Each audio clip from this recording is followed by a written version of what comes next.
Well, I'm Anna Silk, and I'm here tonight just, celebrating Canadian talent and the success of Canadians all over, but particularly here in Los Angeles, which I think is a really great event.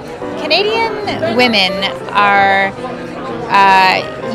from my experience, incredibly kind and all of the things that you think about Canadians, but I think that women in my particular field are pretty fierce and fearless, and you have to be.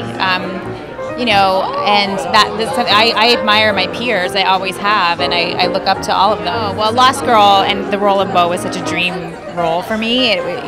Bo is so fearless and so kick-ass, but she's also had such a vulnerability that I really loved. I loved that she wasn't perfect and had a lot to learn and still does, but then ultimately kicks ass. So yeah, gosh, I've learned a lot from Bo. Actually, I've learned.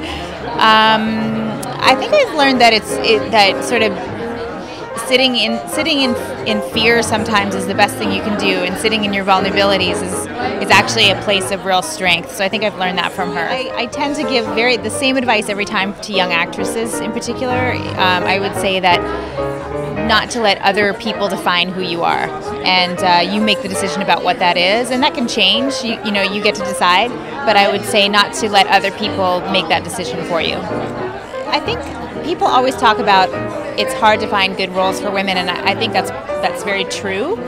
But my experience when I look around is that there's a lot of great roles for women, particularly now on television, particularly television, maybe more than film. I don't know if I don't want to quote me on that, but I just feel like there's